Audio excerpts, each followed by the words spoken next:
लोगों से कहना चाहता हूं, कम मेक इन इंडिया।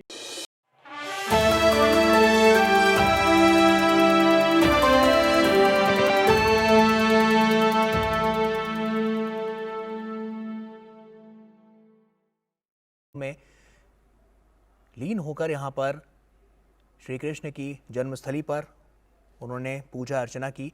प्रधानमंत्री का ये दौरा काफ़ी महत्वपूर्ण और ख़ास कई मायनों में, और साफ तौर पर इन तस्वीरों से हम आपको रूबरू करा रहे हैं। जब प्रधानमंत्री यहाँ पर पहुँचे तो गर्मजोशी के साथ उनका स्वागत किया गया, और उसके बाद प्रधानमंत्री नरेंद्र मोदी यहाँ पर पहुँचने के बाद प्रधानमंत्री ने यहाँ पर पूजा अर्चना की। उससे जुड़ी ये तस्वीरें अब से बस कुछ ही देर पहले की हैं, जब प्रधानमंत्री यहाँ पर पहुँचे और उसके बाद प्रधानमंत्री ने किस तरह से यहाँ पर पूजा अर्चना की, उससे जुड़ी हुई तस्वीरें हम आपके साथ साझा कर रहे हैं। अजय मिश्रा हमारे सहयोगी हमारे साथ जुड़ चुके हैं। अजय, प्रधानमंत्री यहाँ पर पहुँच चुके हैं, पूजा अर्चना भी उन्होंने की, क्या ताज़ा जानकारी, क्या अपडेट आपके पास? से पहले आपको बताएं कि यहाँ पर 4 मंदिर प्रांगण हैं और सभी चारों मंदिर प्रांगणों में जाकर के प्रधानमंत्री ने इस ऐतिहासिक मौके पर, जो कि आज देवोत्थान एकादशी का पर्व है, आज तुलसी विवाह का बहुत ही शुभ अवसर है और आज सांध्य बेला में ये बहुत ही पवित्र दर्शन माना जाता है और विशेष तौर पर सारी तैयारियां की गई थी प्रधानमंत्री के इस पूजन कार्यक्रम के लिए। सबसे पहले वो जैसे ही मंदिर परिसर में घुसे हैं, सबसे पहले आदिकेशव भगवान का जो मंदिर है, बाएं तरफ जैसे ही आप जन्मभूमि की ओर प्रवेश करते हैं सीढ़ियां चढ़ने के बाद, तो उसमें उन्होंने भगवान श्री कृष्ण के दर्शन किए। ये सबसे प्राचीन मूर्ति मानी जाती है। ऐसा माना जाता है कि कृष्ण जन्मभूमि के बाहर परिसर में ये मूर्ति रखी हुई थी, बहुत प्राचीन मंदिर में, जहाँ से ले आकर के यहाँ पर महामना मदन मोहन मालवीय जी के प्रेरणा से इस आदिकेशव मंदिर को बाद में बसाया गया और इस मूर्ति को प्रतिष्ठापित किया गया। बहुत ही प्रसिद्ध मूर्ति है यहाँ पर आदिकेशव भगवान की, और कहते हैं कि आदिकेशव भगवान के दर्शन के बिना कृष्ण जन्मभूमि का जो दर्शन है वो उसका साफल्य पूरा नहीं होता है। तो और उसमें आप देखेंगे कि श्री राधा जी बहुत ही उनकी छोटी सी मूर्ति विद्यमान है, केवल आदिकेशव आपको दर्शन देते हैं। उसके बाद दूसरा पड़ाव था प्रधानमंत्री का योग माया मंदिर में। योग माया वही कन्या है जो कि कंस के हाथों से छूट गई थी और उन्होंने कहा था कि तू मुझे क्या मारेगा, मूर्ख तेरा तो मारने वाला, गोकुल में कहीं पर पैदा हो चुका है। और योग माया, जैसा कि आपको पता है कि वो बाद में विंध्याचल की पहाड़ियों में जाकर के आज भी अवस्थित हैं। विंध्याचल देवी के माध्यम से सभी लोग उनका दर्शन पूजन करते हैं। तो यहाँ पर जो उनकी सांकेतिक मूर्ति रखी गई है माँ योग माया की, एक बहुत ही रहस्य की बात मैं आपको बताऊं कि पूरे द्वापर युग में कृष्ण भगवान की तीनों माया, राजसी जो माया है वो भी प्रकट हुई, तामसी माया प्रकट हुई और सात्विक माया प्रकट हुई। सात्विक माया तो माँ सुभद्रा के नाम से जानते हैं, जो राजसी माया है उसको माँ द्रौपदी के नाम से जानते हैं, और जो तामसिक माया है वही माँ योग माया के नाम से जानी जाती हैं। ये बहुत ही शुभ माना जाता है उनका दर्शन करना। ठीक उससे पहले जबकि आप गर्भगृह में प्रवेश करते हैं जहाँ पर भगवान कृष्ण का जन्म स्थान था, वो बहुत ही दिव्य अनुभव होता है। ऐसा अनुभव जो मैं अभी शब्दों में आपको बयान नहीं कर सकता। आपको जाकर के आपको सिर्फ शांति और सुकून, क्योंकि उस वक्त तो माँ देवकी और पिता वसुदेव के अलावा और उस जगह कोई भी नहीं था जब भगवान ने प्राकट्य किया। और परम ब्रह्म, आपको पता है कि 8 अरब 64 करोड़ वर्षों के बाद एक बार श्री कृष्ण का परम ब्रह्म परमात्मा का जन्म होता है। बहुत ही सौभाग्य का आज का दिन है कि आज हम सभी इस क्षण के साक्षी हैं जब प्रधानमंत्री ने एक इतिहास बनाया है। एक और बड़ी बात गौरव की, आज तक कोई भी प्रधानमंत्री कृष्ण जन्मभूमि में दर्शन के लिए नहीं आया। तो बड़ी बात यही है कि आज प्रधानमंत्री आए और उन्होंने सभी स्थानों का दर्शन किया। अभी जो तस्वीरें आप देख रहे हैं वो भागवत भवन की है, जो सबसे बाद में मंदिर बनाया गया है। बहुत ही दिव्य प्रतिमा, जहां पर कृष्ण जन्माष्टमी का पर्व बहुत ही धूमधाम से मनाया जाता है। तो आज का दिन ब्रज के इतिहास में शायद लंबे समय तक याद रखा जाएगा, जब पहले प्रधानमंत्री के तौर पर श्री नरेंद्र मोदी ने अब से थोड़ी देर पहले पूजा अर्चना का कार्यक्रम चारों मंदिर में उपस्थिति और देव प्रतिमाओं को नमन किया। और उसके बाद जो ब्रज की विकास की यात्रा है उसको भी नई दिशा देने के लिए आज वो एक संबोधन भी करेंगे। यहाँ से थोड़ी दूर 4 से 5 किलोमीटर की दूरी पर बड़ा मेला ग्राउंड है, जहाँ पर श्री मीराबाई जी का जन्मोत्सव 525वां जन्मोत्सव मनाने की पूरी तैयारी है। और मीराबाई को भी कृष्ण भगवान के अनन्यतम भक्तों में गिना जाता है, भक्ति की पराकाष्ठा माना जाता है। और ऐसा कहा जाता है गौरव की जब वो श्रीनाथ जी के मूर्ति में स्वयं समा गई तो किसी को पता नहीं चल पाया कि उनकी देह कहाँ गई, सायुज मृत्यु की प्राप्ति हो गई। तो माँ मीरा को याद करता हुआ आज व्रत क्षेत्र, आज प्रधानमंत्री का खुले दिल से स्वागत करता हुआ व्रत क्षेत्र, और सैकड़ों की संख्या में इस वक्त प्रधानमंत्री मोदी की एक झलक पाने के लिए आज भी अब इस वक्त भी लोग इंतजार कर रहे हैं कि वो पूजा अर्चना के बाद बाहर निकलेंगे और उनकी एक झलक उनको मिल पाएगी। बहुत सारे लोग प्रतीक्षा में लगे। बिल्कुल अजय, आपसे ये भी समझना चाहेंगे कि किस तरह की व्यवस्थाएं और की गई हैं, और प्रधानमंत्री नरेंद्र मोदी का ये जो पूरा दौरा है ये किन किन मायनों में और ज्यादा खास होने वाला है?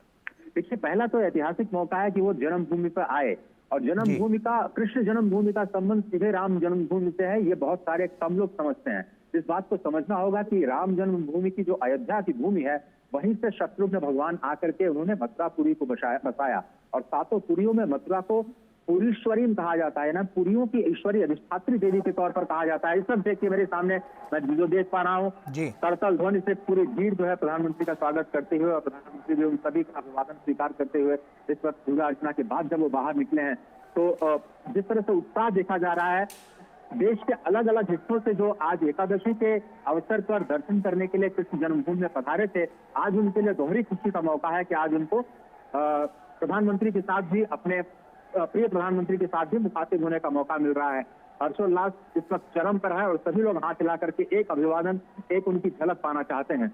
ऐतिहासिक होने के साथ साथ ब्रज क्षेत्र के लिए इंतजार है इस बात का कि क्या वो काशी कॉरिडोर की तर्ज पर यहाँ पर ब्रजभूमि में जो बांके बिहारी मंदिर का कॉरिडोर है, क्या उसके लिए बड़ी घोषणाएं कर सकते हैं। जो रिपोर्ट्स आ रही है मीडिया के माध्यम से, उसमें ये कहा जा रहा है कि 1000 करोड़ रुपए की सौगात की घोषणा आज की जा सकते हैं, और फिर से मोदी के जो नारे हैं वो यहाँ पर लगना शुरू हो गए हैं, और स्वागत की तैयारियां जो पहले से की गई हैं। आपको बताएं, सुरक्षा के बहुत ही जबरदस्त इंतजाम किया गया है। 4-4.5 हजार पुलिसकर्मी चप्पे चप्पे पर इस वक्त कृष्ण जन्मभूमि के यहाँ पर परिसर में तैनात है, और मजबूत सुरक्षा व्यवस्था के बीच में यहाँ से अब प्रधानमंत्री थोड़ी देर बाद निकलेंगे और सीधे जाएंगे और रैली ग्राउंड में, जहाँ पर मीराबाई का जन्मोत्सव मनाने जाने की पूरी तैयारियां हो चुकी हैं। एक संग्रहालय है, उसका वो दर्शन करेंगे, एक उत्पादों की श्रृंखला है, उसका भी दर्शन करेंगे, और साथ ही साथ वहां पर उद्बोधन भी करेंगे। बहुत ही गौरव का क्षण है ब्रज क्षेत्र के लिए, और तपस्या की भूमि मथुरा को माना जाता है। प्रधानमंत्री की तपस्या से भी पूरा देश और पूरी दुनिया परिचित है, और शायद वहां पे हमें कुछ बड़ी घोषणाएं सुनने को मिले। स्पष्ट तौर पर वो एक बार फिर से नागरिकों के कर्तव्यों पर लोगों का फोकस कर सकते हैं और कुछ बड़ी घोषणाएं कर सकते हैं। सभी को इंतजार। बिल्कुल, प्रधानमंत्री मथुरा में हैं, और ऐसे में वहां के लोगों की किस तरह की प्रतिक्रियाएं निकलकर सामने आ रही हैं, क्योंकि लोग काफी उत्साहित नजर आ रहे थे। जब इससे पहले भी हमने वहां पर लोगों से बातचीत की, जो दर्शकों तक पहुंचाया, तो कहीं ना कहीं कह सकते हैं दौरा तो महत्वपूर्ण है, ये साथ ही साथ लोगों में भी काफी उत्साह है प्रधानमंत्री को अपने बीच पाकर। तो ब्रज का देखिए, ब्रज की भूमि प्रेम की भूमि है। अगर आप एक शब्द से उसको परिभाषित करना चाहिए तो सिर्फ वो प्रेम पर आकर के टिकता है, क्योंकि भगवान कृष्ण की भूमि है। शांति दूत भी भगवान कृष्ण है, क्रांति दूत भी भगवान कृष्ण है, परिपूर्णतम भगवान हर तरह से पूर्ण नजर आते हैं, चाहे वो प्रेम हो, चाहे वो शत्रुता हो, चाहे वो युद्ध हो, चाहे वो शांति हो। तो इस तरह से ये जो तपस्या की भूमि है सीधे सीधे भक्तों के साथ कनेक्ट करती है, और ब्रज क्षेत्र में सभी प्रेम के साथ सबका स्वागत करते हैं, और सभी लोग ये चाहते हैं कि एक बार फिर से ब्रज का विकास हो, जो उसकी पुराना अभ्युदय है, वो पुरानी जो पराकाष्ठा है अभ्युदय की, उसको प्राप्त हो, पुराने संस्कार फिर से वापस लौटे, और पूरी उसी अद्भुत अपनी छटा में मथुरा वापस आए, जिसके लिए वो जानी जाती है। राम जन्मभूमि से सभी लोग अपने आप को जोड़ते हुए देख पा रहे हैं। सभी लोगों को इस बात की खुशी है कि भगवान राम का भव्य मंदिर बन रहा है, और चूंकि यहाँ पर यमुना, यहाँ की जो नदी है अधिष्ठात्री देवी यमुना, वो भगवान सूर्य की पुत्री मानी जाती है, और सूर्य जो है वो अयोध्या के सूर्य वंश में भगवान राम का जन्म हुआ। भगवान राम और कृष्ण हालांकि एक ही हैं, लेकिन सब लोग उनको बहुत ही अनूठे ढंग से जोड़ने का प्रयास करते हैं, और अयोध्या को मथुरा के साथ जोड़ करके इस तौर पे भी देखा जाता है कि सप्तपुरियों में अयोध्या और मथुरा दोनों का ही नाम है। अयोध्या सबसे पहले नाम लिया जाता है, तो मथुरा को पुरीश्वरी कहा जाता है। तो इस तरह से ये जो मथुरा वासी हैं सभी चाहते हैं कि प्रधानमंत्री का आना बहुत ही शुभ हो, देश के लिए मंगलमय हो, और उन्होंने अपनी पूजा अर्चना में देश और दुनिया के मंगल की ही कामना की है, और कुछ घोषणाएं जरूर करें ब्रज क्षेत्र के विकास के लिए, इसका इंतजार कर रहे हैं। तो मुख्यमंत्री योगी आदित्यनाथ खुद 19 नवंबर को आकर के सभी तैयारियों की समीक्षा करके गए हैं, और जो मीराबाई को समर्पित ये जन्मदिवस का कार्यक्रम है वो अब अपने अंतिम चरण में है, और अब उसको आपको एक बार फिर से देखने को मिलेगा। बिल्कुल अजय, प्रधानमंत्री नरेंद्र मोदी का जब दौरा होता है तो कहीं ना कहीं बड़ी घोषणाएं होती हैं, जैसा कि अभी आपने खुद भी बताया। तो कहीं ना कहीं एक उम्मीद इसमें जताई जा सकती है कि आने वाले समय में, क्योंकि आने वाले समय में भी मथुरा को लेकर और वृंदावन को लेकर बड़े उपहार मिलने की उम्मीद नजर आ सकती है। बिल्कुल सही बात है। और न केवल सांस्कृतिक लिहाज से, न केवल धर्म के लिहाज से, बल्कि मुझे लगता है बुनियादी ढांचे के विकास के लिहाज से भी इसको एक बड़ा केंद्र बनाने की तैयारी है। थोड़ा देर जरूर लग सकता है, लेकिन जो एक्सप्रेस वे है उसको जोड़ने की प्रक्रिया वृंदावन के कॉरिडोर के साथ वो शुरू हो चुकी है। 4 लेनिंग की प्रक्रिया शुरू हो चुकी है। कॉरिडोर का निर्माण के बारे में अब हाईकोर्ट ने भी अभी मंजूरी दे दी है। अब उसके बाद उसके विस्तारीकरण का कार्य किया जाएगा। 3 चरणों में शायद ये कार्य हो सकता है। 1,000 करोड़ रुपए का खर्च इस पूरे विस्तारीकरण पे हो सकता है। जब सीधे लोग यमुना के दर्शन कर पाएंगे, ठीक उसी तरह से जैसे मां गंगा के दर्शन के बाद आप सीधे काशी में भगवान शंकर पर जलाभिषेक कर सकते हैं, तो यहाँ भी ये माना जा रहा है कि यमुना के घाट से सीधे तौर पर आप बांके बिहारी के मंदिर में भगवान के दर्शन कर पाएंगे और वहां से यमुना जल ले करके आप यहाँ पे पूजा अर्चना में उसका प्रयोग कर पाएंगे। तो एक तरह से यमुना को उनके पुरानी भव्यता में लौटाना, उसके साथ साथ जो ब्रज क्षेत्र के अलग अलग जो पुराने पड़ चुके स्थल हैं उनको फिर से पुनर्जीवित करना, यहाँ की जो परंपराएं हैं, यहाँ की जो लोक कलाएं हैं, यहाँ के जो उत्पाद हैं, उनको कैसे मुख्य धारा में शामिल करना, फिर से उनको एक बाजार देना, 1 डिस्ट्रिक्ट 1 प्रोडक्ट के तौर पर यहाँ पे जो एग्जीबिशंस लगाई गई हैं उसको कैसे एक अंतर्राष्ट्रीय बाजार देना, जिससे लोगों की आर्थिक समृद्धि भी हो, लोग सांस्कृतिक रूप से अपने आप को सशक्त माने, लोग धार्मिक रूप से अपने आप को सशक्त करें, अपनी आस्था, अपने विश्वास को साथ लेकर के अपने आप को मजबूत बनाए। और जिस बात का बार बार प्रधानमंत्री जिक्र करते रहते हैं कि 2047 तक अगर भारत को विकसित राष्ट्र बनाना है तो सभी को अपने अधिकारों के साथ साथ कर्तव्यों पर ध्यान देना होगा। तो शायद ये एक बार फिर से संदेश मथुरा की धरती से दे सकते हैं। मथुरा की धरती से जो संदेश जाएगा, क्योंकि ये तपस्या की धरती है, तो वो काफी मायने रखने वाला है। और बहुत सारे लोग इसको अयोध्या की जन्मभूमि से जोड़ करके देख रहे हैं, वहां के मंदिर निर्माण के साथ जोड़ करके देख रहे हैं। प्रधानमंत्री के जाने के बाद अब देखिए इस वक्त भीड़ अचानक उमड़ी है उसी मंदिर में जहां वो थोड़ी देर पहले पूजा अर्चना करके गए हैं, और सभी लोग एक झलक पाना चाहते हैं एक बार फिर से भगवान की। और उनके लिए एक फिर से दोहरा रहा हूँ इस बात को, उनके लिए दोहरी खुशी का दिन था कि किस तरह से उनको प्रधानमंत्री मोदी के साथ साथ भगवान के भी दर्शन प्राप्त हो रहे हैं। बिल्कुल अजय, हमने बीते कुछ वर्षों में देखा है कि कड़ियों को जोड़ने का काम प्रधानमंत्री नरेंद्र मोदी लगातार करते आ रहे हैं। और चाहे हम वाराणसी की बात कर लें, चाहे हम राम मंदिर की बात कर लें, चाहे हम उज्जैन की बात कर लें, उसको कैसे और ज़्यादा विकसित बनाना है, उसको कैसे और ज़्यादा हाईटेक बनाना है, उसके कॉरिडोर को कैसे और ज़्यादा अच्छा करना है कि लोग बड़ी संख्या में यहाँ पर आकर दर्शन कर पाए। तो कहीं ना कहीं उसकी बानगी यहाँ भी नजर आ सकती है। जी, आप एक बार फिर से सवाल दोहरा सकते हैं गौरव? जी बिल्कुल अजय, मैं आपसे यही समझना चाह रहा था कि जैसा कि हमने देखा उज्जैन में, हमने राम मंदिर को लेकर जो बातें देखने को मिली, और उसके बाद जो हमने वाराणसी को देखा, तो एक कड़ियों को जोड़ने का जो सिलसिला है, अपनी संस्कृति को, अपनी धरोहरों को और ज्यादा विकसित और प्रामाणिक बनाने का जो सिलसिला है, वो कहीं ना कहीं देखने को मिला है। तो ऐसे में एक बड़ी घोषणा जिसकी बात हम कर रहे थे, तो कहीं ना कहीं मथुरा से भी वो सब चीजें निकलती हुई नजर आएंगी।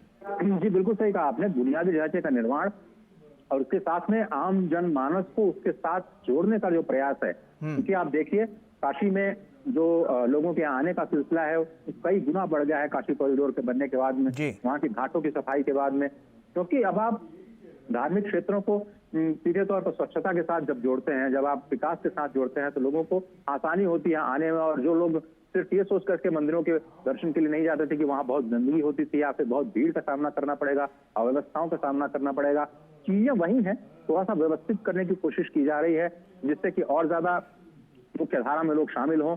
और जो यहाँ का न केवल धार्मिक, सांस्कृतिक और पर्यटन के लिहाज से इस क्षेत्र का विकास हो, बल्कि बुनियादी ढांचे के लिहाज से भी, क्योंकि बुनियादी ढांचा केवल एक पक्ष को या फिर किसी एक की जिंदगी को प्रभावित नहीं करता, वो पूरे राष्ट्र की, पूरे समाज की, पूरे राज्य की जो आधारभूत संरचना है उसको सकारात्मक दिशा देता है। और इसलिए चाहे वो काशी कॉरिडोर हो, चाहे वो महाकाल का कॉरिडोर हो, उसके बाद ये मथुरा के पास में वृंदावन की जो बात की जा रही है, बांके बिहारी की कॉरिडोर हो, उसको मुझे लगता है कि ये जो बड़ी घोषणाएं आज आ सकती हैं, जो कहा जा रहा है कि पहले चरण में शायद 500 करोड़, फिर 300 करोड़ या 200 करोड़, 3 चरणों में इसका निर्माण किया जा सकता है, तो उसके बाद एक बहुत ही अद्भुत दृश्य होगा। और मुझे लगता है कि अंतर्राष्ट्रीय हवाई अड्डा जो यहाँ पर आ रहा है जेवर में, जो कि एशिया का सबसे बड़ा हवाई अड्डा होगा, तो मुझे लगता है कि मथुरा को एक ट्विन सिटी के रूप में दिल्ली के साथ जोड़ करके भविष्य में आप देख सकते हैं। अगर आज से 5 साल की बात करें तो जब ये अंतर्राष्ट्रीय हवाई अड्डा बनके तैयार होगा तो बहुत ज्यादा इंटरनेशनल ट्रैफिक आएगा और सीधे वहां पर आगरा